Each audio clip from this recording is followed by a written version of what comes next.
Hi guys, welcome back to the chaotic little book corner. My name's Acacia. It's a little cold up here, but we're fine with that. I'm going to be doing my 2016 booktube and book reading book resolutions, and I am going to just dive right in. So a little bit about what I deal with as a regular basis. I am unemployed at this time, which is due to my mental health, so I am taking a lot of care of myself in that facet, and in the meantime, I am doing this. I do it when I can, and I am hoping to get on a regular schedule, which will help myself and hopefully help you, my subscribers, kind of get a little bit more in tune with what's going to happen and what's to come. So here's an overall sort of idea. I read about 2 to 3 books a week. I can read more, but I process mostly 2 to 3 books a week that I will speak of on BookTube. I have other books that I read that are mostly focused on my disorder as well as psychology in general. If you, as my subscribers, would like to hear about that, let me know. I'm more than happy to talk about it. I'm completely open. I have no qualms about discussing anything that is going on in my life or anything that I experience or deal with. I'm pretty open. So my goals this year will be baseline 50 books. I started last year. I found Goodreads in June, and I gave myself a 20 book goal from June till December, and I ended up at 60. Once I hit 20, I made myself a goal of 40, and at 40, I kept going and ended up at 62, I believe. And if I keep reading tonight, I'll end up at 63 because I am almost done with The Boy Who Could See Demons. Now, I am really looking to step out of my comfort zone a little bit this year in reading, so that involves me reading nonfiction and fantasy, both of which are not usually the things I reach for. If anyone has recommendations of where to start in those genres, please let me know. With nonfictions, I do plan to read a lot more memoirs and things of that nature. You will see a lot of the time I do pick up books that have psychological undertones or factors or have something to do with mental illness. It's just an interest of mine and kind of present constantly. If you have any recommendations about things elsewhere in the world, like different societies or feminism or anything like that, please, please, please let me know. I'm open to reading almost anything.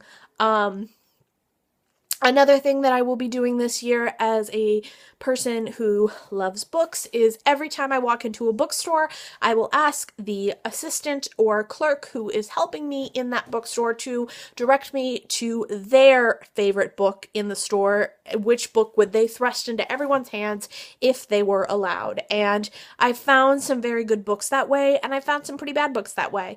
But either way, I want to step out of my comfort zone and asking a total stranger what their all-time favorite book is, and then just purchasing it without knowing anything is a really good way to involve myself getting out of that comfort zone.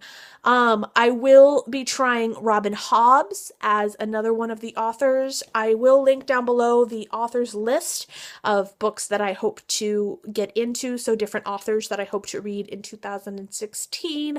I have quite a large TBR, about 60 books, and if I could get through all of them, I'd be super stoked, but I very much doubt it, as I already have like 20 more on the way because I have a problem. But I will tell you that these are the next books to be read in this order. This came in the mail today. This is A Portable Shelter by Christy Logan. I know quite a bit about this, but if you don't, please let me enlighten you. This is the same author as The Grace Keepers, which was one of my top books of 2015. This is about 2 young women, one of which is pregnant, and the 2 of them are telling their babies stories, but they both promised each other they would never tell their child a lie, so it becomes a little complicated. And that's all I know about it, and I don't believe it's anything dramatic or crazy. I think it's literally just a sweet story. This is the next one in my TBR list, where Where'd You Go, Bernadette? This was the last book that, as I was in a bookstore yesterday, I asked the clerk what she thought I should read, and this was the book that she thrusted into my hands, and I know nothing about it. So I've seen it all over BookTube, but that's all I know.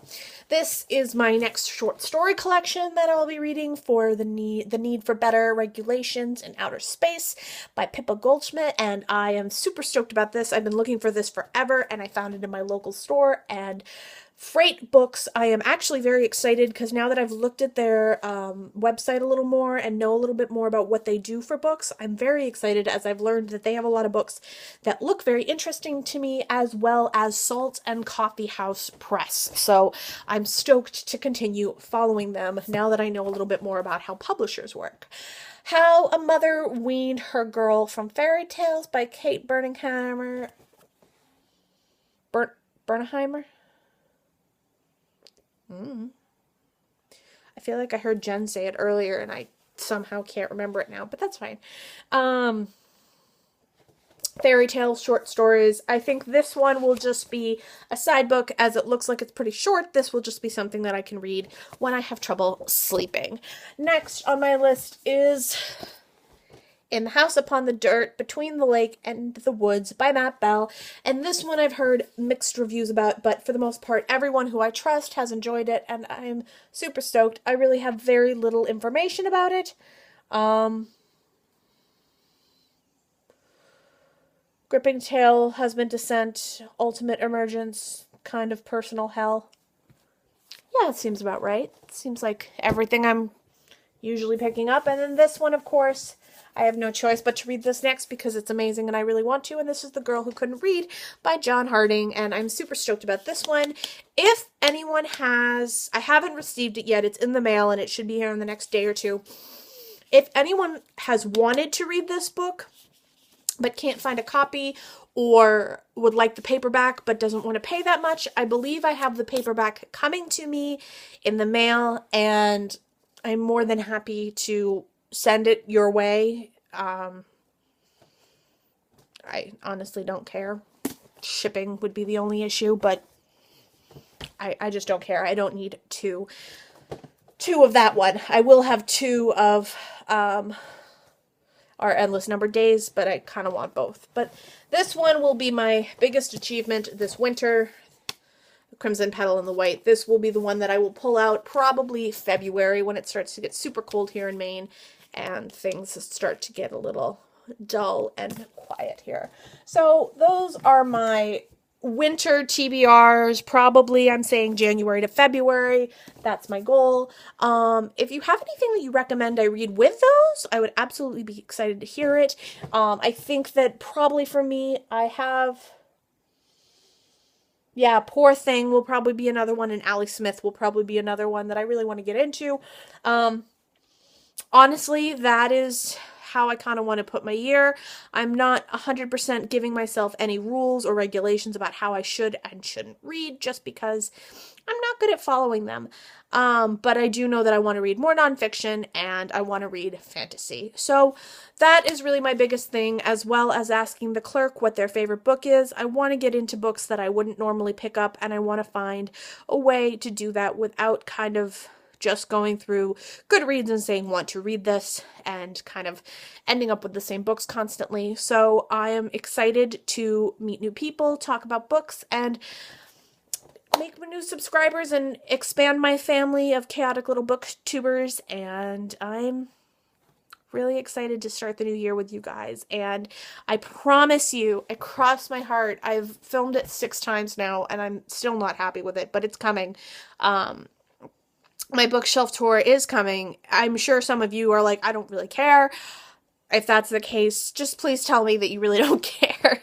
And I will not continue trying to edit it over and over. But if you guys really want to see it, I would be more than happy to oblige. And I will probably do it for myself anyway. And when it's done, I'll just let you guys know. And if you don't want to see it, totally fine. If you do want to see it, I am super stoked to share it with you guys. This has been a wonderful 2015. This has been an amazing year in some weird ways and terrible years in some ways, and I'm totally fine with all of it. I'm so excited I finally got up the nerve to join BookTube, and I'm so excited that I get to continue to communicate with some of you, and some of you have been nothing but wonderful. Under the Radar Books, you have supported me in every single video I've posted and been nothing but wonderful and connected with me, and anyone who's open to buddy reads with me, I am super available to that. Anyone who wants to discuss a book, please let me know. And if you ever see me pull out something in a haul that you're interested in buddy reading, let me know. If you see anything that you don't like about my videos, please give me feedback just so that I can kind of adjust anything that people are seeing that they find a little annoying, like this rant, that might be annoying, but yeah, that's really where this is all going. My book goals as well is to do more BookTube videos where I'm just doing plain reviews of single books, as well as I do plan to do the Be a Good Human book tag, but that one's going to be a little harder for me, and I have a few books that I want to read prior to doing the tag just because I feel they're going to be important to put on the tag. So that is a wrap, and I am so excited to join you guys in 2016. I'll see you then. Bye!